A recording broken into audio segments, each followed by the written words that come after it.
Hello everyone and welcome to the panel. So based on what the panel title suggests, I think we all can agree on the point that the gaming landscape has evolved beyond entertainment.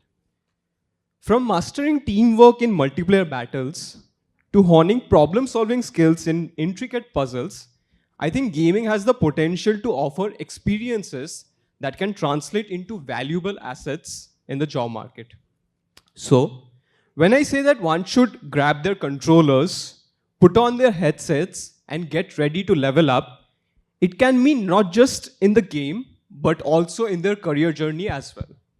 So, with this, I come to my first question for Devhuti. So, in terms of strategies, what would you recommend to someone who is looking to develop employable skills through gaming, like in terms of maybe mentorship programs, online training courses, which are currently present in the gaming community? Hi everyone. Thanks for coming here and thanks for coming to listen to us. So let's start from the beginning. When you're looking out for a job, what is the first thing you'd like to do? You first like to identify the top 5 recruiters or the top 5 companies who are hiring and the kind of openings that they have. And basis on that, and LinkedIn is a good port of call for that. Basis once you've identified your top recruiters, you will then next figure out the job requirement, the skill sets required in the job description vis-a-vis the skill set you have and the gap. And to fill that gap, then is a critical decision question about what platform should you choose to upgrade your skill set so that it matches that job description. It could be via, there is a plethora of options now available, and we are very fortunate in the times we live in. So, for example, at one end of the spectrum, the government has ITIs and centers of excellence that are also offering training programs, and you get a government certification. On the other end of the spectrum, you have online courses, and there are so many options: Simplilearn, Udemy, Coursera, etc., Masai, Scalar. In between, you have colleges, universities. You have colleges in India, you have universities overseas, offering a lot of programs. There is a lot of options to choose from. So how do you really go about it? My advice to anybody as a newcomer is that first, like I mentioned at the starting point, look at the job description and look at the recruiter you're really dreaming about. If it's in the gaming, if it's a unicorn or whatever. And then see the course being offered by a college or a university overseas in the West, in California, for example. Is that really matching? Is that really going to add value to your course? Is that going to get you that job that you want? Western universities are very good, especially colleges with strong liberal art backgrounds are offering amazing programs in gaming across the entire supply chain, not just game development or game engineering, game design. They have a variety of courses, and those courses are really good. And also the next thing that one should really be cognizant about is the global certifications, which are now being offered by countries like Japan and Korea. And these global certifications are sometimes preferred. Candidates with such global certifications are sometimes preferred over candidates who don't have them. So that is why research well on the company you're applying for. Research well on the line that you want to apply for, whether it is game development or game design or game art. And these are very different things. If I take an example for game development, for example, there is, as you all are aware, we are now at an intersection of artificial intelligence. And so artificial intelligence is also intersected with gaming sector. So there are a lot of jobs which are now emerging jobs or emerging skills. And one has to be ready, future ready for those emerging jobs which are at an intersection of AI. So going back to my example of game development, as we are aware, or we may be aware, there are 2 popular game engines, Unity and Unreal. Unreal is a kind of a rare skill. It is very costly to get trained on Unreal. But Unreal is now going to take over as the future engine of choice. So with these aspects, with these developments in mind, try and choose whether you want to be trained in Unreal or whether you want to be trained in Unity. If you want to be trained in Unreal, whether you should go for Coursera or Simplilearn or Scalar. Some of them are offering courses in Unreal. And whether you'd like to go to the US to pick up that degree or a combination certification program. So these are the choices to really make. So Devashish, I think the 2 terms that are most associated with gaming are creativity, and innovation. So, according to you, what do you think are the ways gaming is able to foster creativity and innovation? And adding to that, how do you think these skills are transferable in the workplace, like in terms of employment opportunities? Right. So, and thank you everyone for coming here to listen to us. And I'm glad that we're ending today's conversation on a very, very encouraging note of creating employment through gaming and skills. Anyhow, coming back to the point, I think innovation and creativity builds over a lot of skills. So there is just no, and so is online gaming. There's coming together of a bunch of skills, and that's how you're able to perform good on online games, right? So it is very difficult to sort of flesh out just one, two, three skills, and that's the reason. And I think the part of online gaming that sort of contributes to creativity and innovation is also the part that it makes you a much more wholesome sort of a professional, where your not only your IQ sort of develops, but also your emotional intelligence, which takes you further in today's time. So one is that part, and that's part of the reason that why one of the most demanding professions worldwide, armed forces, particularly in India, whether it's in the medical profession, whether it's something as rigorous as say Navy SEALs, they all sort of deploy war games in that regard, because you need creativity and innovation also in some ways when you are sort of facing those tough real-time conditions. But having said that, there are three skills that really, or three things that you pick from online gaming that I personally think that contribute a lot to online gaming. One part is that attention to detail, like because you have such elaborate characters and stories and pathways and all sort of coming together in different ways. So that part is very, very interesting to me personally. The second is that you take risks in safe environment, and you know how to manage risk and reward, the upsides and downsides, and I think that is very fascinating. And the third part that I particularly like is the adaptability and the resilience part that comes together. So I think in that way, online gaming feeds into creativity and innovation. And I think the point, and I'm not being a lazy panelist here, but I think the part where you asked about that how creativity and innovation feeds into online gaming, I think it is for everyone to see. There are so many types of games, and just pick your choice, right? And whatever, however elaborate backstories you want, however elaborate characters you want, whether you want a strategy game, whether a hardcore game, a casual game, and whatnot. So it's just world is your oyster in that ways, because the next form of interactive entertainment is actually gaming, and that's how you see all the creativity coming together. So I would like to come to you, Lokesh. So how do you think individuals can leverage their gaming experience towards building maybe professional communities, or maybe accessing job opportunities in the gaming industry or related fields? Namaste, everybody. While obviously this panel is for the career opportunities and skill development, I would see we represent the video games and the esports market or the ecosystem, right?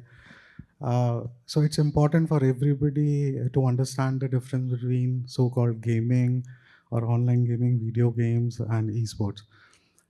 So if you're playing a game like poker, teen patti, rummy, which does not need, as our friend started wearing a headset, controllers. These all activities don't need a headset, a controller, or a computer. Largely a mobile device. You click and the story is over. So what we represent is we are talking about actual video games, and esports is something, a competition on a video game is what is called as esport.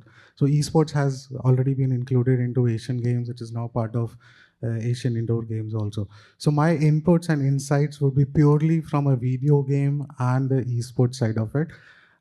Good question in the terms of that how if you're playing certain set of video games, how this can actually help you build camaraderie. And as our friend here mentioned that, a lot of armed forces, not only within India, but outside India also are looking at video gamers to come and join them, is because it's a simulation. A lot of these trainings happen on a simulation. So if you are a video gamer who knows how to control, who has got a better control on his controller, that is how typically the next generation of wars are being fought, using drones and things like that. A very good example I would give to you guys is that there is a video game and an esports title called Counter-Strike. So there is a stock market firm in Singapore, and obviously a very reputed, I'm not naming that organization, a very reputed stock market organization in Singapore who only hires people who have played Counter-Strike for at least 5 years. Now, the best part about Counter-Strike is that it obviously, all these video games, and typically what we call is as multiplayer video games, so this also, when you are engaged in these kind of game titles, it helps you build management skills, leadership qualities, communication with the team. And more importantly, specifically, I'm talked about Counter-Strike. Counter-Strike is a game wherein you, in the beginning of the game, you're allocated certain set of a budget and certain set of money, basically, a virtual currency. And basis the currency which you have, you need to pick up your weapons. And you need to kind of streamline that, okay, so this is the money I need to have as a team, this is the pool which we have, what weapon and what grenades and things like that, as rest of the members should pick up. The same philosophy is applied in games like Dota or League of Legends, which are MOBA game titles. So if you are playing these kind of games, there are a lot of benefits, hand-eye coordination, right? Very honestly, and no offense to my colleagues sitting here, but let's face the facts. India, unfortunately, has confused the word online gaming, video games, esports. Thanks, a lot of effort has gone behind differentiating esports with, so-called Teen Patti, or I should call them as RMG. That's the right term to be used. So now esports is now part of Ministry of Sports and Youth Affairs. So it builds a lot of camaraderie, so you have to look at, when you talk about building skill set, you have to look at, somebody playing a game like Far Cry, somebody playing a game like Call of Duty, somebody playing a game like Clash Royale or World of Tanks. That is the thought. So, and that is where typically the skill development happens. A lot of, opportunities, there are immense, maybe I can answer them in the next question, but largely, so if you have those kind of capabilities, you'll see that, if you are a video gamer, and obviously, the games which I am talking about, it helps you, within the organizations also, it helps you. It gives you a lot of confidence. It's very unfortunate that largely people think that, video gamers are lazy guys, no confidence, they hide behind this thing, but that's not the case. Even from our esports, the teams which has represented India in Asian Games, people are already IIT pass outs. Hemant, who is India's best e-football player, he is an IIT postgraduate and he's working with the, I think, BHEL in Visakhapatnam. So there are so many of these stories wherein, and they actually attribute their success in clearing IITs is because they used to play these kind of video games. So Devashish or Devhuti, would either of you like to add up on that? No, absolutely. There is no doubt. Lokesh has covered it very well. He's explained it very well. And there is no doubt in what he's saying. It is, I think most of the points are covered to what he said. So I would like to come back to you, Devhuti. I think it's very unfamiliar when somebody says that you should go for an internship in the gaming community. But for somebody to have a career, they should be familiar with internships, like they should get the maximum amount of exposure that they can get. So how do you think gaming-oriented internships contribute to skill development and career readiness? And adding to that, what advice would you like to give those individuals who are seeking these sort of opportunities? Right. So gaming internships, even if they are virtual or they are physical, they really, really do open a lot of doors for you. As in any other sector, they would give you exposure which will be equivalent to, let's say, if you were to be taking an incubator program or an accelerator program. And then the kind of mentorship support that you expect in those programs is what you can expect in internships as well. Gaming internships are picking up now in this sector. The sector is going to, in fact, given the recent developments that have happened in the online gaming space in terms of regulations and taxation, the sector is trying to stabilize.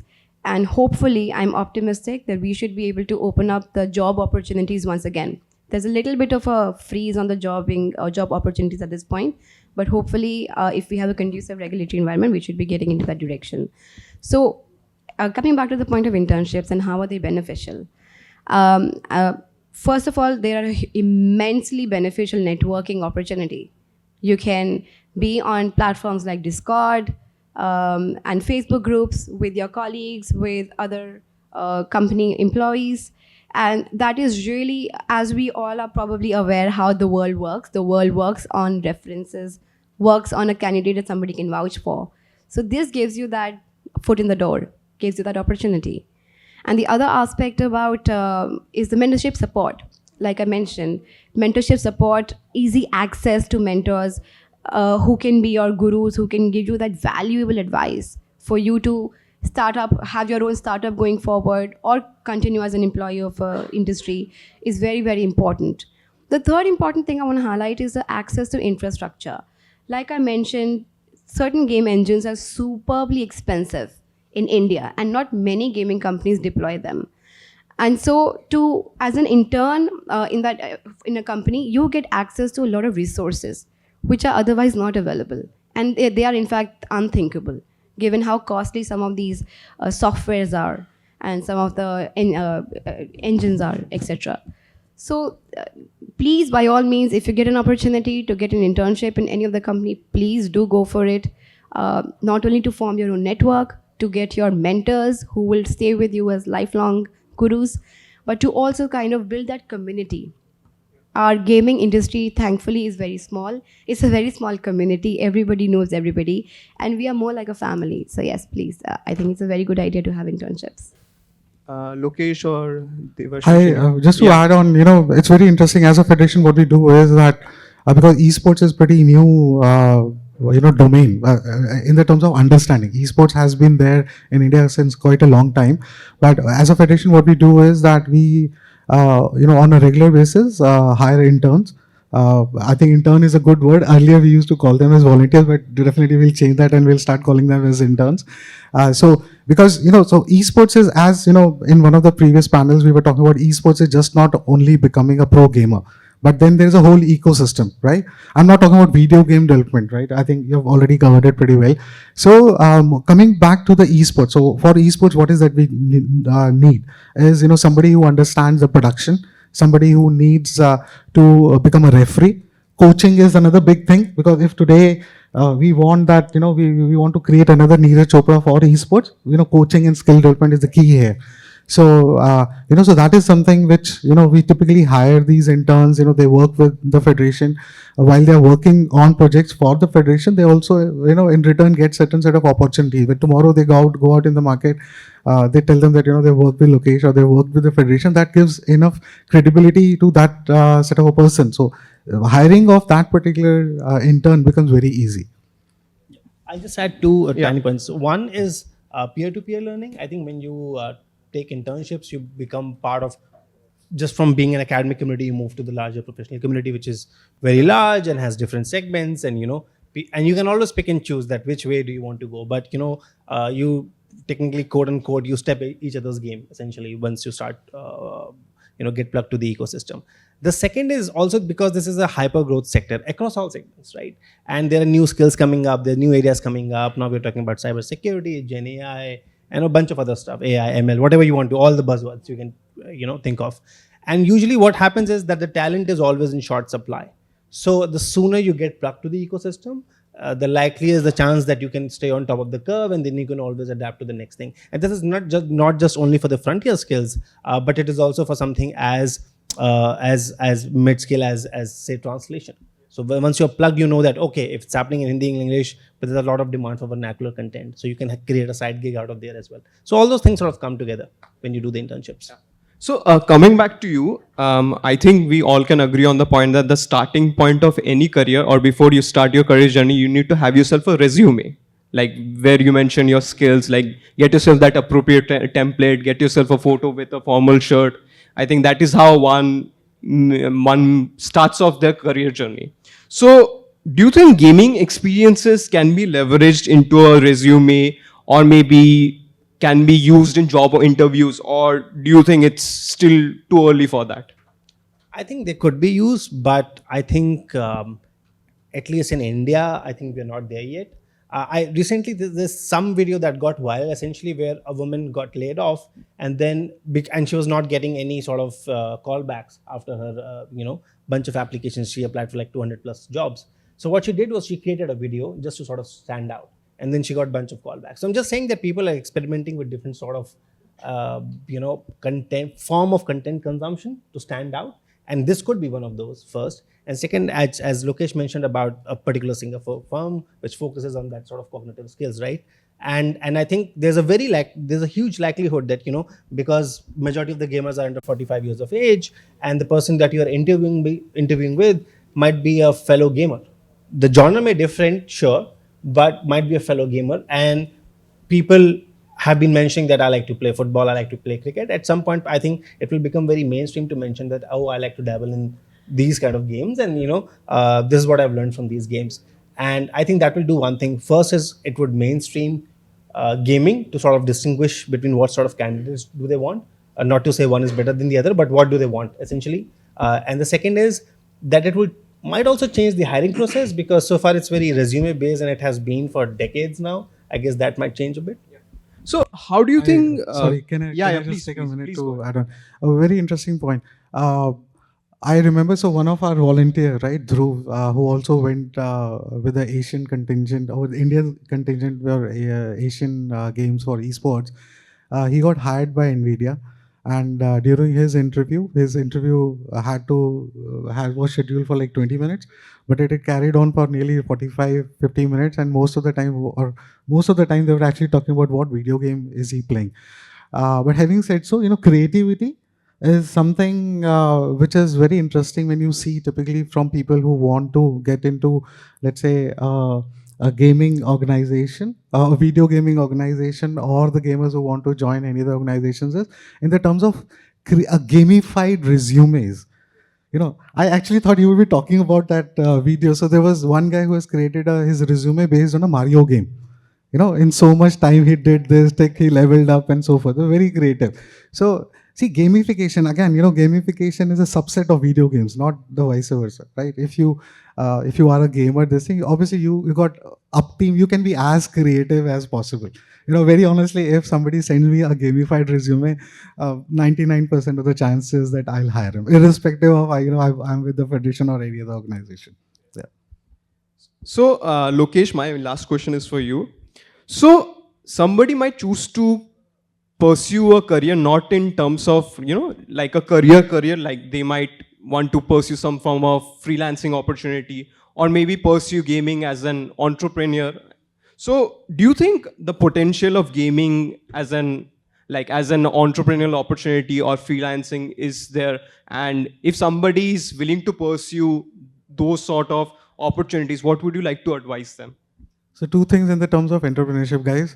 Whatever games आज के date में जो भी हम video games खेल रहे हैं वो बाहर के देशों की बनी हुई हैं. Whether we talk about Firecry, eFootball, FIFA, even for that matter PUBG, BGMI, Free Fire, right? So there is an immense focus from the government to, guys, please start if you're an entrepreneur or even if you are a freelancer and if you have that kind of a knack. So don't worry. Making video game is just like making a movie. With a minimum budget also it can hit, or with spending so much money, the movie can still fail. So that's exactly is what's with the video game. But you have to build a video game which can be an equivalent of, let's say, a PUBG or a Dota or a Counter-Strike and things forth, right? Second, in the terms of part-time, right? Enough opportunities, right? So good thing which India has is the knack for technology, and the English which we speak is, the extent of English which we speak is easily understandable across the world. So from an esports side of it, you can become a shoutcaster, right? So shoutcasting is जैसे आपके Sidhu Ravi Shastri commentary करते हैं cricket के लिए, वैसे हमारे esports में भी कमेंट्री होती है. So those in esports term we call them as shoutcaster. You can definitely look at becoming a shoutcaster, and these guys are making lot of money. $1,000 per hour, $500 per hour, which you can always. Similarly, graphic. I need not to be, a certain set of graphics is something which I make for the federation. Now, I'm not a graphic designer or a creative director or so forth. Nothing. I just go on to Canva, just do that. But looking at, there are so many people who use Canva as a part-time to make creatives for these, overlays for esports events and things like that. Admins, referees. There are so many people who do that, and I'm talking about Indian guys, Indian community who's doing it, and not only within India, but they are actually servicing events and organizations outside the world and making good ton of money. Devhuti, would you like to add something? Yeah, as a closing remark, I'd also like to say that there's one thing I wanted to highlight. gaming is getting valid recognition as a choice of career, even by the government of India and also by the Honorable PM. It is okay to be a professional gamer as a choice of career, and you will be respected. That respect is now coming in society. We still have a long way to go, but it's a good starting point. So with this, we come to the end of our discussion. Thank you so much, panelists, for being a part of this discussion. And for my fellow gamers out there, don't maze yourself. Just play some Pac-Man. Thank you. You have a question? Can somebody please pass the mic?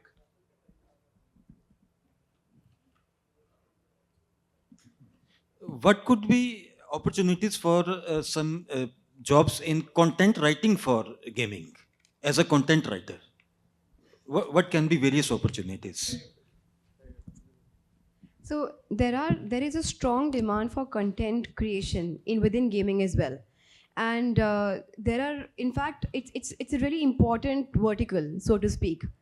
You can take it up as a freelancer. In fact, content creation, most people are freelancing in the gaming sector.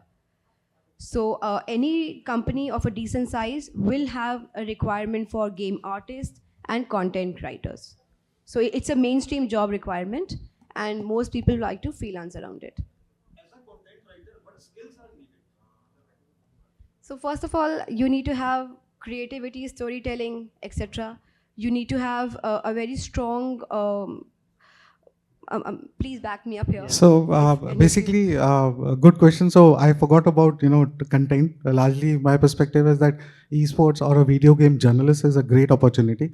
So that is where typically the creativity in the terms of content, and the first and the foremost, you need to be playing these video games, because then only you'll be able to write, and not only one game but multiple set of games you should be playing, so that you are able to write about it, and that is where largely creativity would come in. And obviously, we got a lawyer also sitting here, so being an advocate or a lawyer is another line of career for esports or video games, yeah, and gaming, of course.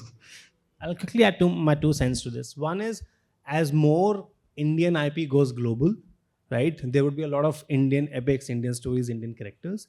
And that's why writing from the Indian perspective, particularly more from the much more vernacular languages coming together, those local stories, but for the global audience. So you need to have that knack of understanding the culture, the gaming as it goes, and then taking it to the global audience. I think that would be the next sort of frontier for writing jobs in particular. And for content creators, I mean, as WinZO, we have provided like sustainable, stable source of income for over 70,000 micro influencers, which are not like your huge influencers who do not have a very intimate relationship with their own community, but these are micro influencers which sort of engage with their community very closely. So there's a whole gamut that is playing out here. And for the skills, I think creativity, writing, and a cultural nuance, I think will go a long way.